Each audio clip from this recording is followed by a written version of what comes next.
Segundo, pues vamos a hacer como una especie de memorial de nuestras clases que hemos tenido. Durante también el año pasado, cuando tuvimos clase de Biblia, vimos una primera parte para que se acuerden, vimos Biblia parte 1. Hoy en esta ocasión he preparado un taller muy, muy interesante, muy especial, también de Biblia, es un temario sobre Biblia, porque en los talleres he evidenciado pues que hay mucho que recorrer en cuanto a este tema, para poder abordar los talleres como los están elaborando de manera pues muy juiciosa, pero también hay algunos fallos allí y evidencio que es por un poco de recordar el tema en cuanto a Biblia, algunos aspectos y generalidades. Y para eso, pues como estamos aquí para ayudarnos, entonces necesito que por favor estén muy, muy atentos, las preguntas al final, tomando apuntes, igual el taller, igual la clase va a quedar pues grabada, pero estén muy atentos ahora a cada una de las explicaciones para que cuando tengan que abordar otra vez el video o ver la clase, pues lo que hacen es recordar. Entonces, ¿sí me escuchan bien? ¿Me están escuchando? Sí, señora. Sí. Apagamos los micrófonos, por favor, y ya. Entonces, vamos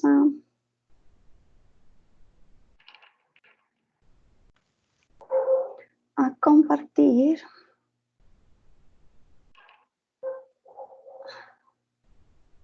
Esta es nuestra clase del día de hoy. Entonces vamos a ver el estudio bíblico. Por favor, tomen apuntes. No es necesario que tomen apuntes al pie de la letra, sino lo que vamos a ver hoy, esto. Entonces, las generalidades para que sepan cada aspecto que vamos a trabajar. Lo apuntan en sus folders. Y también vayan recordando, vayan haciendo memoria de lo que hemos visto sobre Biblia en las clases pasadas.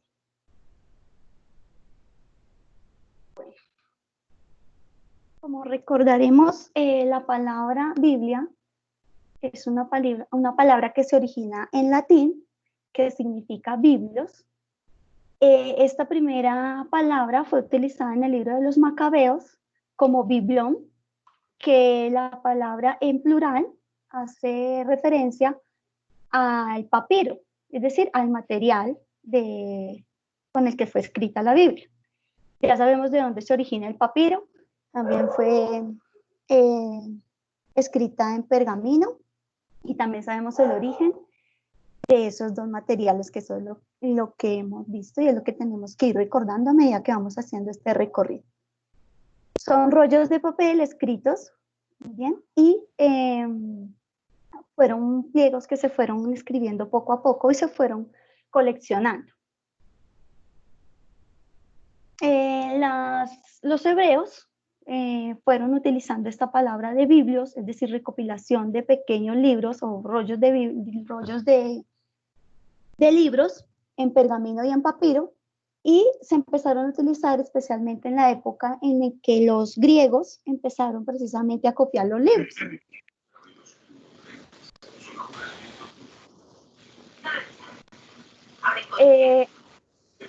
Hay un papito que... Silencio, Clau. Tranquila, sigue, tú sigue. Antes del nacimiento de Jesús, para referirse este es el término que se utiliza en la lengua hebrea para hablar sobre el Antiguo Testamento. Muchos años después empezó a ser utilizado por los cristianos para referirse no lo llamaban Antiguo Testamento, no lo conocíamos como ahora, sino lo llamaban el Tanajat, que es una palabra hebrea precisamente. Después de que empezó pues el mundo a culturizarse más y toda esa cosa, pues el evangelio o las palabras fueron cambiando y empezamos a conocer estos libros como Antiguo Testamento y Nuevo Testamento.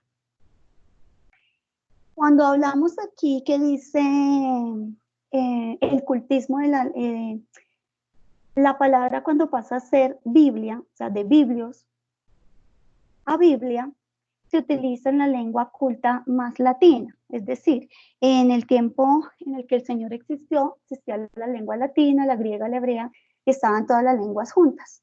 Pero para designar quién hablaba la lengua más culta o el término vulgar, la palabra como el lenguaje popular, se empezó a distinguir entre el latín culto y el latín vulgar. De acuerdo a esas categorías, ya las personas pues iban distinguiendo quién era el de lengua más culta o el de lengua vulgar. ¿Sí?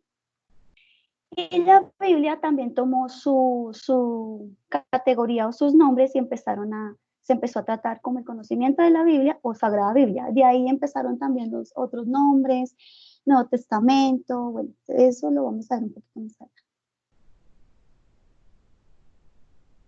Como decía, la Biblia es una compilación o una recopilación, una unión de muchos libros, pero inicialmente eran solo documentos que se separaban en pequeños rollos, escritos en 3 lenguas especialmente, las de la época, hebreo, arameo y griego. Recordemos que la lengua más antigua de todas es el arameo. Luego le sigue el hebreo y después el griego, que es la que da después paso al latín.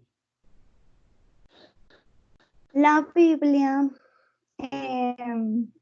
el Antiguo Testamento lo conocemos como el Tanajat, como les dije anteriormente, y el Nuevo Testamento, el Nuevo y el Antiguo Testamento fueron escritos aproximadamente durante 1000 años. 900 años antes de Cristo el Antiguo Testamento y a partir del año 100 después de Cristo se empezó a escribir el Nuevo Testamento. ¿Cómo se conocía el Antiguo Testamento? Tanajá, aquí está la palabra. Pero, Las preguntas al final, ¿vale? ¿De dónde venía la palabra Biblia? Las preguntas al final, ¿vale? A ver. Bueno, estas lenguas tienen mucho que ver con estos 4 reinos imperantes en este tiempo. La escritura aproximadamente se ha hecho en los estudios que existe desde hace 3500 años antes de Cristo. Y ese tipo de escritura fueron, bueno, los textos que conocemos antiguos fueron precisamente hechos por estos 4 imperios predominantes a nivel histórico. El reino de Akkad, el imperio babilónico es muy importante para nosotros, y el imperio asirio, porque con estos dos imperios el pueblo de Israel tuvo mucho que ver, tuvo muchos encuentros. Pero eso lo vamos a ver más adelante poco a poco. Sin embargo, para que tengan como referencia estos imperios de la antigüedad junto con la escritura, y ya vamos a ver por qué.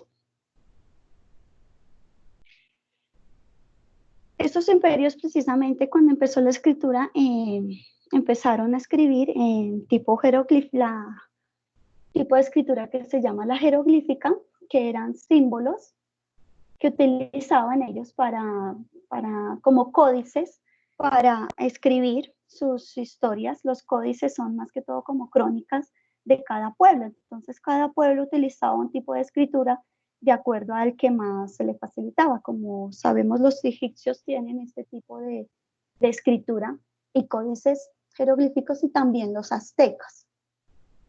Entonces aquí sacamos, por ejemplo, en uno de estos está el pez, el pájaro, el hombre y la flor. Entonces cada símbolo de estos representaba una palabra, ¿sí? Entonces así se comunicaban, así dejaban evidencias de su tipo de escritura, los 4 imperios que acabo de nombrar. Entonces vamos a empezar a ver el tipo de escritura que utilizaban estos pueblos. y cómo fue quedando escrita la Biblia a medida que avanzaba el tiempo durante este tiempo, durante este periodo, estos periodos históricos. Como podemos recordar, el hombre no está fuera de la historia y Dios camina con el hombre. Y el hombre a su vez, gracias a las facultades o a los dones que Dios le dio, pues va dejando plasmado allí todas esas vivencias y todas esas cosas que ellos vivieron, tanto en tiempos de gracia, como en tiempos de pecado, como en tiempos de paz, como en tiempos de guerra. Todo se describía, como lo que estamos haciendo ahorita nosotros, escribiendo nuestra propia historia con estas situaciones de pronto de pandemia, pues cada uno va escribiendo poco a poco lo que va viviendo, lo que va realizando, y de acuerdo a eso puede utilizar el arte, la pintura, la música, componer, todo lo que hemos evidenciado a nivel de este tiempo que se van haciendo. El hombre siempre ha buscado estrategias para contar lo que vive, contar sus vivencias. Entonces empezamos con el tipo de escritura cuneiforme de la cultura sumeria. Ya sabemos de dónde surge la cultura sumeria. Y este es el tipo de escritura que quedaba grabada. La realizaban hombres ancianos, que eran los que escribían, y la realizaban en arcilla, con unas herramientas en madera, o con las iba grabando y las iban colocando al sol para que fueran secadas. Este es el tipo de escritura cuneiforme, porque va en forma como de cuña y se utiliza precisamente este palito que está acá. Eso también ya lo habíamos visto, de manera de repaso nomás para que contextualicen lo que estamos haciendo. Entonces nos encontramos primero con con el arameo antiguo. Bueno, esto es una pequeña descripción de lo que era la escritura aramea en el tiempo antiguo. Este tipo de escritura, precisamente los pueblos que les decía anteriormente, eran los que comercializaban unos con otros. Entonces fue la primera escritura que se utilizó para el comercio entre los pueblos del Medio Oriente antiguo. Luego el fenicio, y después fue pasando a los distintos pueblos. El pueblo de Israel utilizó como primera instancia la escritura aramea, después en Siria, y luego se fue expandiendo hacia el Líbano. Más adelante vamos a ver dónde quedan ubicados estos dos lugares. Este ya lo conocemos, que fue precisamente el taller anterior, que era conocer cómo era, en dónde estaba ubicado el pueblo de Israel como país. Seguimos con el hebreo, que es propiamente la lengua que utilizaban el pueblo de Israel. Aquí tenemos la escritura, las representaciones del alfabeto hebreo. Y aquí tenemos una especie de hojita escrita. Esto es un libro en pergamino. Y la escritura, el hebreo se escribe así, de derecha a izquierda. O sea, aquí como tengo yo el pulsor. Una pregunta, ¿por qué pareciera que el ojo estuviera al revés? Porque se escribe al contrario de como nosotros escribimos. No está al revés, está al derecho. Es lo que estoy explicando. Y las preguntas al final, por favor. Entonces, se escribía de esta manera, de derecha a izquierda. Y los signos o la escritura tiene que ser perfecta, porque si queda mal hecho una letra en hebreo, pues va a decir otra cosa. De ahí la dificultad en la traducción de los textos. Hay Biblias que han sido traducidas del hebreo al griego, etcétera. Y como de pronto si el escritor hizo un mal giro de la escritura, o hizo un signo mal, pues va a decir otra palabra a la intención del escritor. Pero hasta ahora pues se conoce que no ha sido tanto, han estado bien escritos hasta ahora. El problema es en la traducción. Entonces por eso encontraremos a veces textos traducidos que sinónimamente parece que dijera una palabra, pero hace referencia a otra, pero eso ya lo hace más los traductores y otro tipo de escritores que vamos a ver más adelante. Lo importante es que conozcan el tipo de escritura que es esta, la hebrea, que cuando encuentren ustedes de pronto por casualidad algún texto con una escritura así, ahorita últimamente se utiliza mucho, se están usando mucho estos símbolos, pero hay gente que los utiliza sin la conciencia de que es un tipo de escritura y que es una escritura sagrada. Encontramos el griego. El griego va a ser mucho más familiar para ustedes porque el griego hasta la actualidad se utiliza mucho en representaciones matemáticas.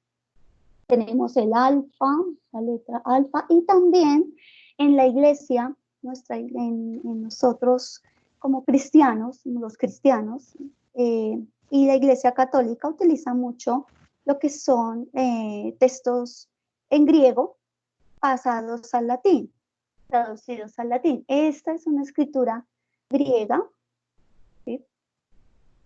Y hay representaciones, como decía, hay algunas letras que se utilizan para términos matemáticos precisamente porque ya van a ver ustedes en matemáticas o en sociales, bueno, en las materias que se encuentren, van a encontrar que muchos griegos, los que se inventaron las matemáticas, pues utilizan mucho este tipo de símbolos.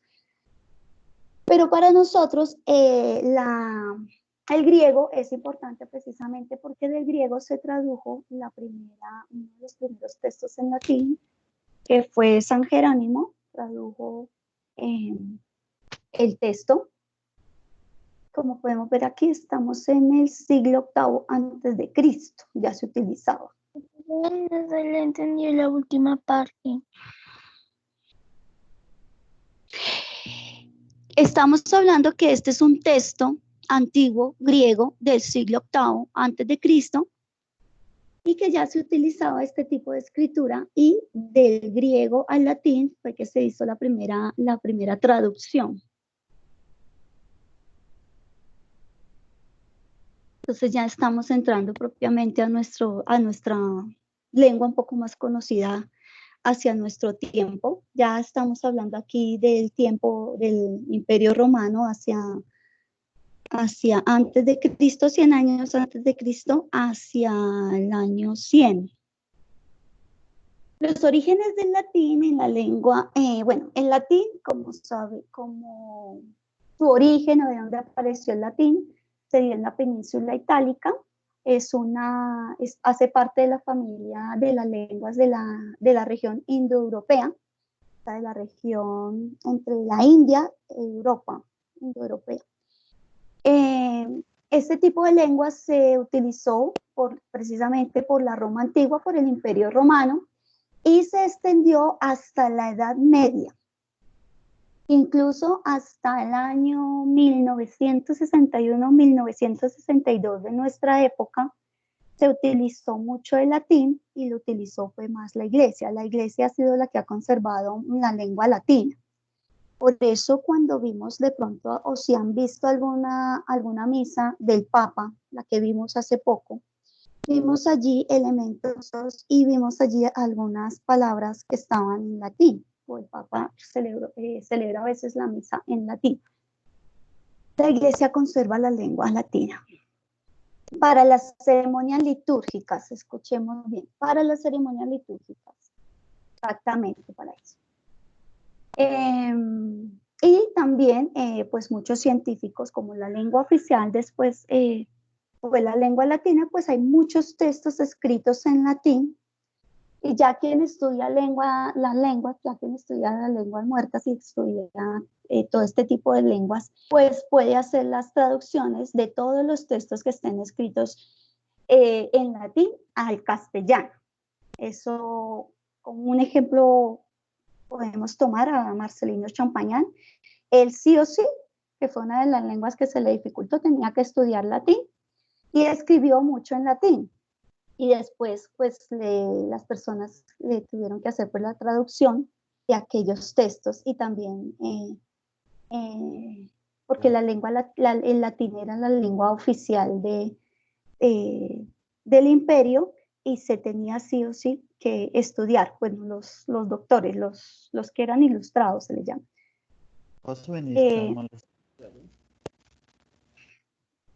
Co- Esta pesquisa.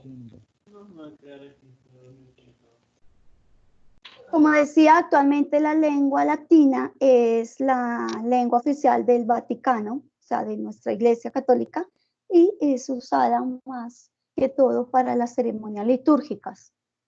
Después del Concilio Vaticano II, que fue después del año en el 962, en donde cambiaron como una especie de documentos, doctrinas, bueno, una serie de reglas que la Iglesia cambió, se pudo empezar a usar las lenguas vernáculas, es decir, ya las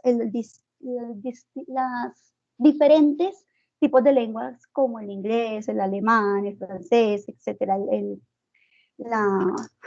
las lenguas propias que conocemos ahora, ya cada uno en su territorio o en su país podría celebrar la Eucaristía o hacer actos litúrgicos en su propia lengua.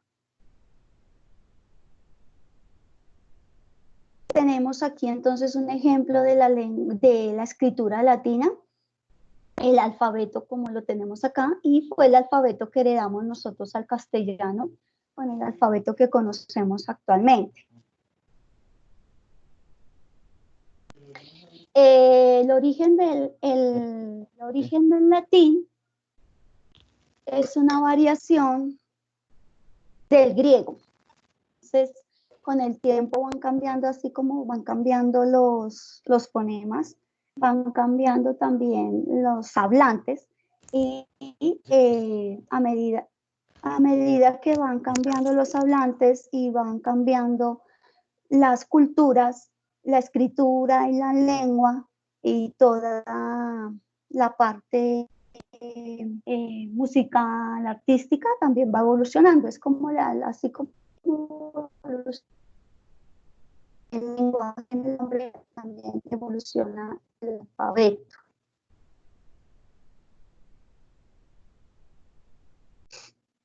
Muy bien. Aquí dice que los latinos, es decir, la persona que hablaba latín, o los romanos, adoptaron una variante del alfabeto a través de cultural en el siglo VII. Este es un ejemplo en piedra. Muchas inscripciones, cuando ya tengan la posibilidad, alguno que tenga inquietud y le guste, encontrará en muchos templos antiguos, muchos templos que todavía se conservan. Por ejemplo, en la plaza de Bolívar encontramos ahí unas descripciones que están así en latín. Y es por eso, porque antiguamente se eran estas descripciones para marcar todas las cosas o decir el lugar, como la descripción del sitio, más que todo en los templos y en las calles más antiguas de todas las ciudades, de todas donde predominó este tipo de lengua. Bueno, nos encontramos entonces con el canon bíblico. La palabra canon hace referencia precisamente ya a la recopilación o conjunto de libros. Entonces, este término canon hace referencia es como por decir biblioteca, donde se juntan todos los libros que se vinculan como letra inspirada por Dios y sagrada.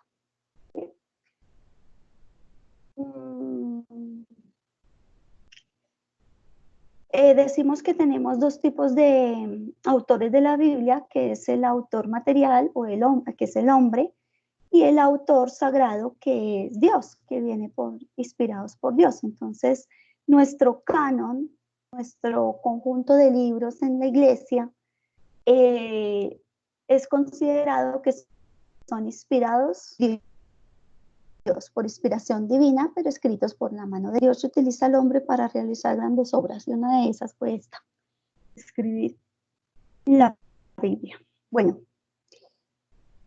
encontramos allí, ya sabemos, nuestro canon tiene dos partes, que es en la que se divide la Biblia en Antiguo Testamento y Nuevo Testamento. Recordemos que la palabra testamento para nosotros hace alusión a alianza, ¿sí? La alianza que hizo Dios en el Antiguo Testamento con el pueblo de Israel, y el Nuevo Testamento es la nueva alianza, es decir, que se dio a través de Jesucristo, la nueva alianza que Dios hace con los hombres a través de su Hijo.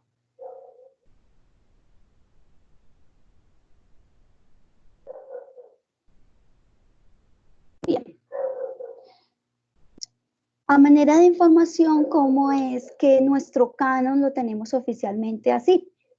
Entonces, el canon católico, es decir, para la Iglesia Católica Romana, la Biblia que conocemos hoy definitivamente fueron los textos como estudiados, pensados, diciendo, bueno, esto sí es inspiración divina, no es inspiración divina, solo se le ocurrió a los hombres o no.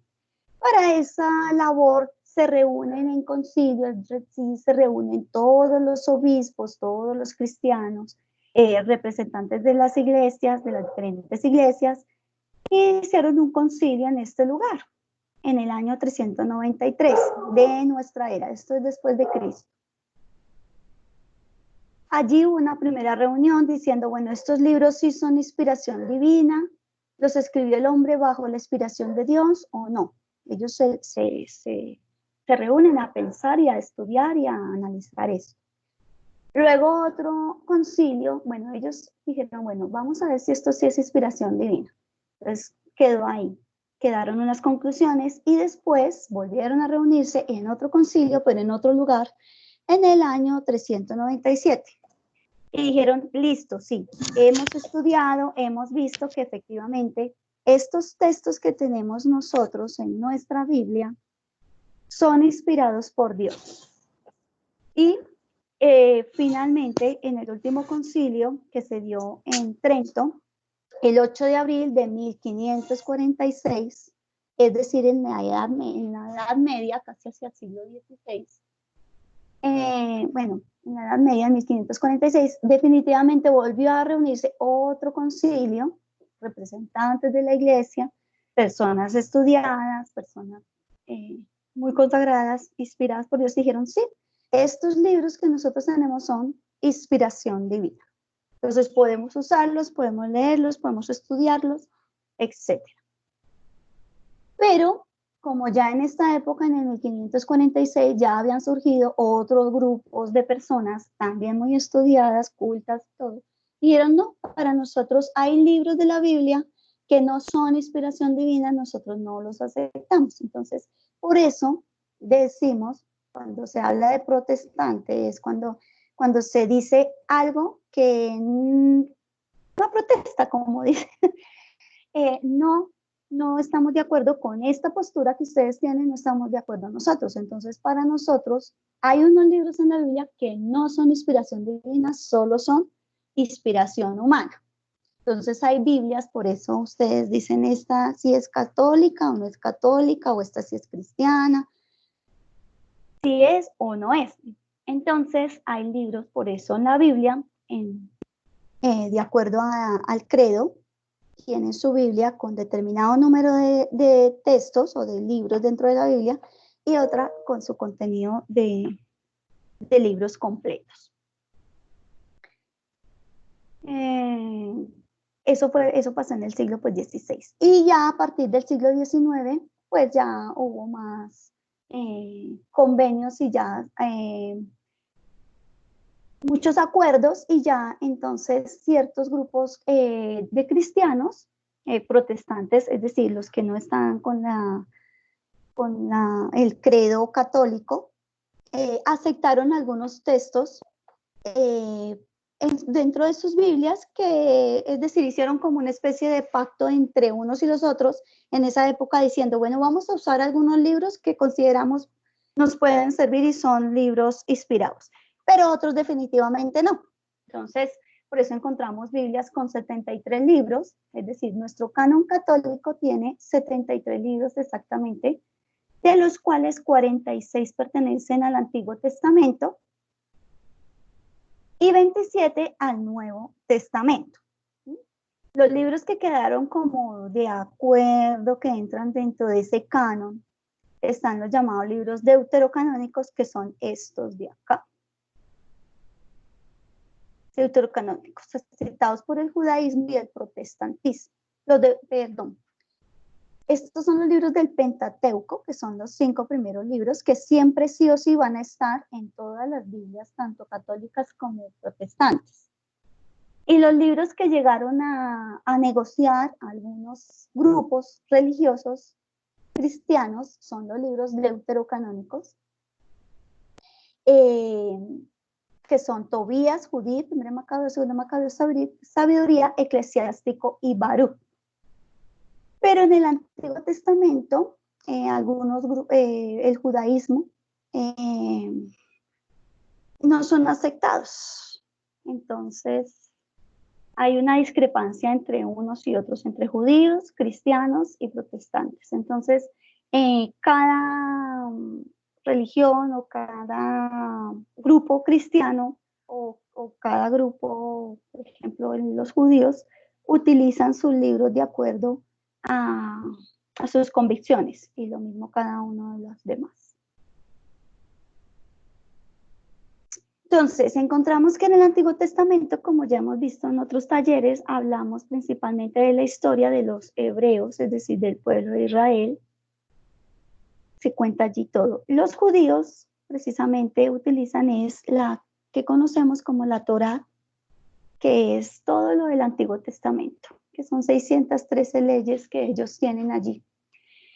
Y en el Nuevo Testamento, que es donde nos narra sobre la vida, muerte y resurrección de Jesús, sobre los primeros, habla sobre precisamente las vivencias de los primeros cristianos. En esta época estamos nosotros en Pascua, y el libro que la iglesia está leyendo predominantemente ahora es el libro de los Hechos de los Apóstoles, que es como toda la narración de todas las vivencias que tuvieron los apóstoles después de la muerte, después de la resurrección, la muerte y resurrección del Señor. Y uno de los protagonistas de los Hechos de los Apóstoles, quien me acompaña fuertemente en estas narraciones, es el Espíritu Santo. El protagonista de los Hechos de los Apóstoles es el Espíritu Santo, cuando el Señor promete que les va a enviar el Espíritu para que les recuerde las enseñanzas. Es el Espíritu quien conduce a la iglesia, porque aquí surge o se conoce que es el surgimiento de la iglesia. Entonces, es el Espíritu Santo enviado por el Padre el que guía a la iglesia para que la iglesia continúe su camino de enseñar la palabra y todo lo que Jesús enseñó a sus apóstoles hasta nuestros días. Incluso lo que estoy haciendo yo es cumplir con un mandamiento. Ok. El Nuevo Testamento fue escrito en lengua griega inicialmente, en la lengua koiné. Como les explicaba anteriormente, la lengua a medida que va evolucionando, entonces a medida que los hablantes van caminando, pues se va haciendo la lengua como más popular. Les digo yo un ejemplo, por ejemplo, de que, por ejemplo, los que estudian inglés, van más con el castellano, el español. El español vendría a ser un ejemplo de lengua koiné, porque ya, por ejemplo, un chino aprende a hablar español, o un alemán aprende a hablar español. Entonces se va volviendo como más popular la lengua, ¿sí? Y a eso hace referencia. Entonces, cuando ya se va la lengua, se va manejando más, va teniendo más fluidez entre los hablantes, pues se habla esa lengua. Una de las versiones que precisamente ya dentro de las traducciones que hubo fue la versión de los 70.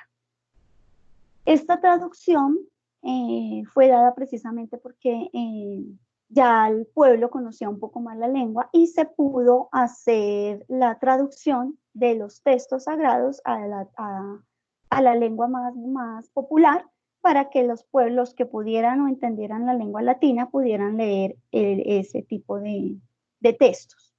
pero no todo el mundo tenía acceso a ese tipo de escritura, simplemente los ilustrados, los que podían en ese tiempo alfabetizarse o, bueno, pues, conocían la lengua, entonces lo podían hacer. Antiguamente, antes del año 1962, como las ceremonias en la iglesia eran en latín, solamente la entendía el pueblo por los signos y los gestos, y muchos que supieran latín entendían y respondían, otros no. Entonces, por eso en el Concilio Vaticano II se dijo, el pueblo debe conocer de qué trata todo esto, de qué tratan todas estas ceremonias, los textos, y se pudo realizar las Eucaristías o las misas a la lengua de los pueblos.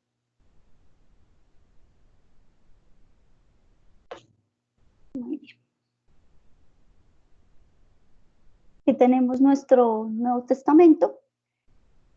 Tenemos los 4 evangelios, siempre empiezan en este orden. Tenemos a Mateo, Marcos, Lucas y San Juan. Luego siguen las cartas propiamente Paulina, bueno, siguen los Hechos de los Apóstoles, que es un libro histórico, como les decía, que es todas las narraciones de los apóstoles, todo lo que pasaron después de la venida del Señor, todo lo que fue la predicación a todos los pueblos. Los apóstoles empezaron a predicar, salieron a predicar. Pero eso surgió solamente con la fuerza del Espíritu Santo. En nuestra iglesia vamos a celebrar dentro de poco lo que se llama el Pentecostés, que es ese recibir el Espíritu para poder ir a anunciar. Sin el Espíritu no se puede hacer nada. Es un libro histórico, como decía. Luego seguimos con las cartas paulinas. Decimos que son paulinas por San Pablo. Antes no se llamaba Pablo, se llamaba Saulo, y era Saulo de Tarso, y antes de la conversión, él perseguía a los cristianos, precisamente porque él era judío, y era un judío que practicaba las leyes de la Torá, o sea, practicaba el Antiguo Testamento, y era un hombre muy fiel a esas convicciones. Entonces, después de su proceso de conversión, se convenció de que verdaderamente Cristo era el Mesías, el Salvador, y se volvió apóstol, y es el gran misionero de la iglesia. Y escribió a estas comunidades. Todas estas que están aquí son comunidades. Comunidad de los romanos, él era tenía nacionalidad romana.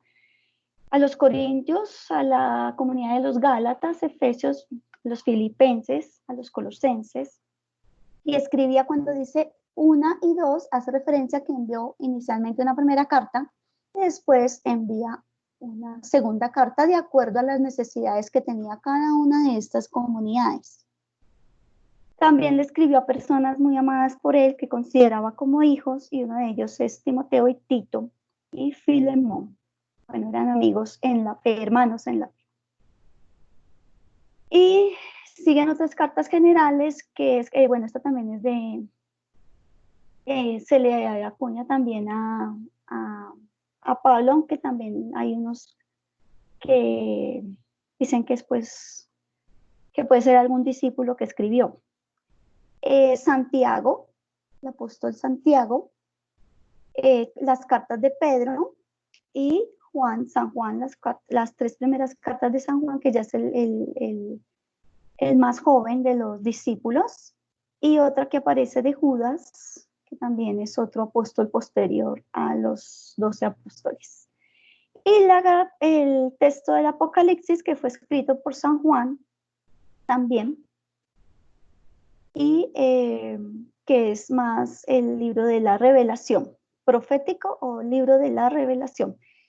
En este libro quiero enfatizar que ahorita actualmente, con esta situación de la pandemia, muchas personas se atreven a hacer predicciones y profecías, porque precisamente es un libro profético, y hablan sobre que en el Apocalipsis está escrito el fin del mundo, que en el Apocalipsis está escrito ciertas cosas. Yo pienso que para hacer este tipo de afirmaciones hay que tener mucha prudencia,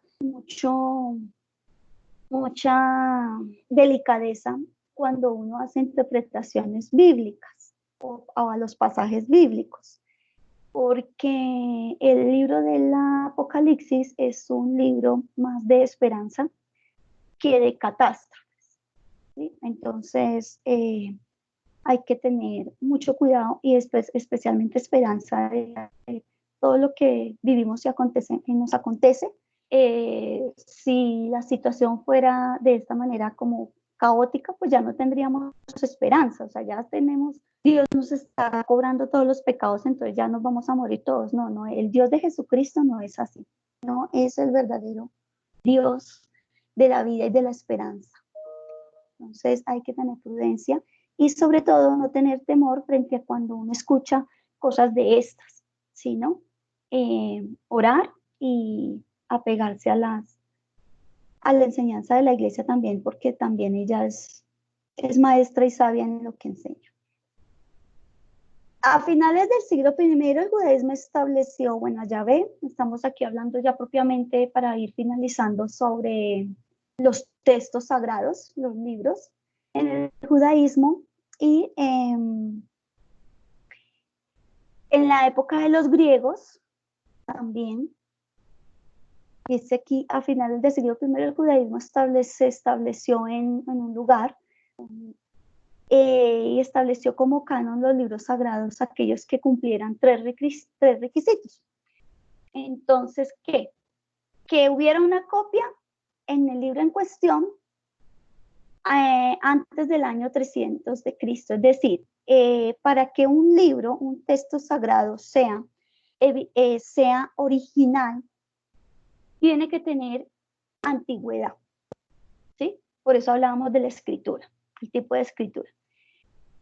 Tiene que tener unos elementos también que cumpla con otros requisitos, por ejemplo, que si hay una copia, estuviera en la lengua antigua, ¿sí?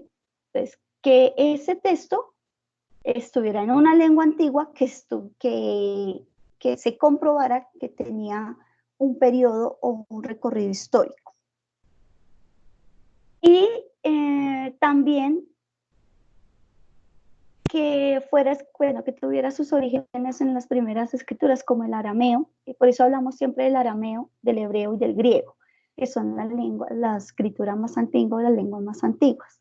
Entonces, cuando cumplía estos tres requisitos, que tuviera un periodo antiguo, que hubiera una copia que efectivamente se pudiera leer, y que no se pudieran sacar es decir, que en este libro sí, mañana no, que siempre el libro ha sido fiel en el periodo histórico y ha tenido consecución histórica.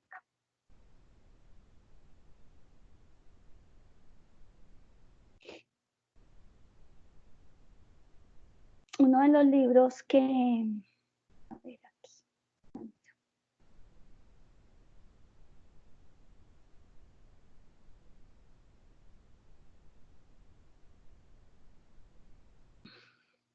Aquí tenemos un ejemplo que está el Papa Francisco, y ellos también son cristianos, pero son cristianos ortodoxos. El término, después, porque unos son cristianos ortodoxos y porque otros cristianos de Oriente, unos de Oriente y otros bueno, esa división la vamos a ver más adelante porque eso ya es historia de la iglesia, eso lo vamos a ver más adelante. Lo importante ahora es que hubo una conciliación entre los cristianos ortodoxos, estos de acá que están vestidos en negrito cuando vean las ceremonias con el Papa. Somos cristianos, o sea, todos tenemos la misma denominación cristiana, pero estos son de rito ortodoxo y estos son de rito romano. Pero igual ellos también celebran la Eucaristía, también leen la palabra, tienen las mismas ceremonias con nosotros, pero digamos que tienen otro tipo de jerarquía, ¿sí?